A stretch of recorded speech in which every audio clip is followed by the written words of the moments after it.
Welcome, AJ Comentaries po. Magbigay po muli tayo ng komentaryo, magpaliwanag tayo, ating pag-usapan muli yung impeachment trial. Matagal-tagal ako hindi nakapag-upload, ilang araw dahil ako po ay nasa mahabang bakasyon, birthday ng aking mag-iina. Um, ating pong pag-uusapan yung siguro po sabihin ko na itong part 2 no, nung paliwanag ko po tungkol sa bakit nalilihis yung impeachment trial. Kumbaga sa punto. Kasi ang pinupunto ng iba, hindi naman daw binulsa ni Vice President yung pondo, kaya absuelto dapat siya. Hindi po tanong kung binulsa niya eh. Ang kaso po ay misuse fund ng confidential fund. Hindi ibig sabihin na hindi niya binulsa, absuelto siya. Ang pinag-uusapan dito, ginamit pa sa dapat at tama. Sinabi nila, ginamit nila para pagbili ng mga gamot, pagtulong sa Christmas party, tree planting, paggawa ng mga hakbang para mapigilan ng atake ng mga rebelde. Iyan ang mga deklarasyon nila. Ngayon, para malaman na hindi misuse, nagpakita ba sila ng ebidensya na doon niya ginamit? Halimbawa, medicine. Nag-purchase ba sila ng mga gamot? Nakapag-provide ba sila ng dokumento, mga official receipt na nagbumili nga sila ng gamot? Mga kababayan, wala nga silang ipinasa. Acknowledgement receipt lang ang pinasa nila. Kaya ngayon, tinatanong, saan talaga ginamit ang pondo? Tapos nagbigay pa ng mga pangalan ng mga kakaiba, mga hindi pangkaraniwang pangalan na hindi naka-record sa PSA, walang birth certificate, walang marriage certificate, walang death certificate, kung patay man, walang record. Di mo alam kung totoo yung tao. Ngayon, ang katwiran ng iba, mga kababayan, confidential fund. Hindi dapat ilabas sa public ang mga detalye. Mga kababayan, ang confidential fund, hindi ibig sabihin ng confidential ay hindi ka na accountable. Ang confidential fund ay pondo para sa mga partikular na mga gagawin na hindi dapat i-publicize. Tama naman yon. Pero hindi ibig sabihin na wala kang pananagutan kung saan mo dadali ng pera. Kasi pera yan ng taong bayan. Kasi kung ganyan ang katwiran, eh, lahat yan mayroon ng confidential fund para ligtas sila sa pananagutan na hindi nila kami pwedeng tanungin kung saan namin dinala ang pera. Simple lang naman eh, nagsabi kayo ng medicine. Nasaan ang ang proof of success? Nasaan ang mga dokumento, resibo na talagang binili nyo ang mga medicine na yan, ang mga gamot na yan? Pangalawa, gaya ng sabi ko kanina sa una kong video, hindi nga trabaho ng DepEd Secretary ang magbantay sa rebelde. Bakit nyo binabantayan? Ang nagbabantay dyan, may Department of Defense tayo, may kung ano-ano department tayo, ang presidente natin, may intelligence fund yan para dyan. Ang DepEd, ang trabaho niyan, bantayan at siguraduhin nasa maayos ang sitwasyon ng mula sa elementarya, prep or kinder hanggang sa high school.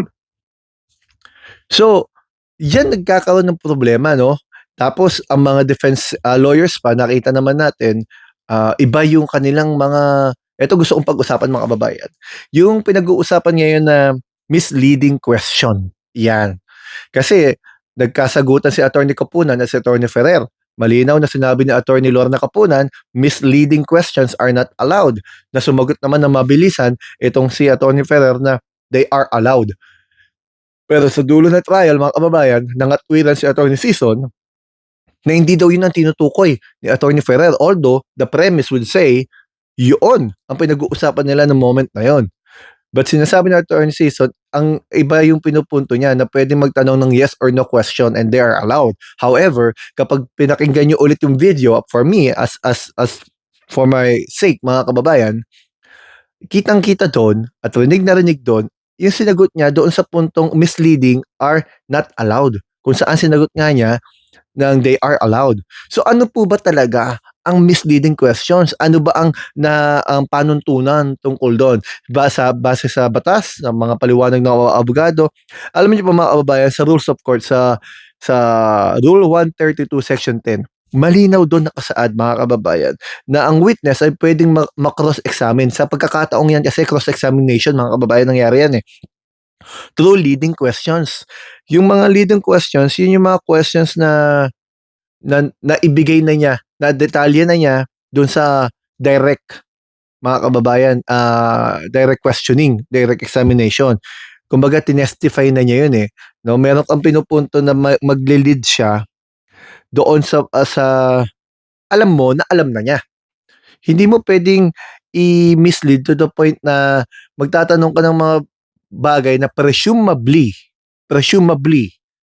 makakuha ka ng conclusion na pabor sa'yo pero hindi naman na i-detalye sa kapasidad ng testigo, hindi naman niya nadetalye 'yun sa mga nauna niyang pahayag. 'Yun yung maganda sigurong example do'n, mga kababayan. So, yung misleading question na ginawa ng abogado ng defense, eh, bawal. Kasi may mga tanong siya do'n patungkol doon sa mga at tulad nung binabasa niya yung mga pahayag ng ibang tao sa isang hearing, eh, mahirap nga naman yun kasi hindi naman yun ang pinagtestiguhan nung COA witness, mga kababayan. So, erroneous para sa'kin. Malaki ang pagkakamali nung Attorney Ferrer para ideklara niya na na allowed yun. Although, katwiran nga nila hindi daw yun ang tinutukoy niya. Tapos pinuna nila yung post ni Attorney Ligutan kung saan sinasabi ni Attorney Ligutan na all principal lawyers, kumbaga, wala sa akin yung post ko dyan, mga kababayan, hanapin ko. Ang sabi niya doon, yung lahat daw ng mga lawyer, mga kababayan, and student of law, alam by heart, the misleading questions are not allowed even on cross-examination.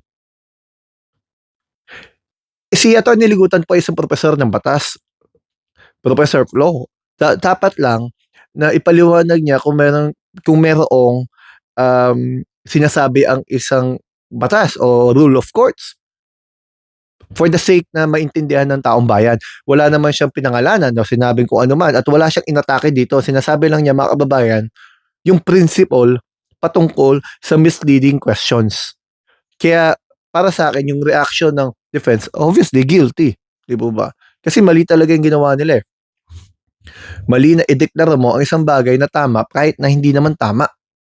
Katulad na nga yung panglilito dyan although yun talaga goal nila, malito ang testigo, dyan sa confidential fund. Na napunta na sa tanong na binulsa ba ni BP Sara yung pondo? Hindi naman binulsa, so dapat absuelto siya. Eh hindi naman yung tanong. Ang tanong na-misuse ba?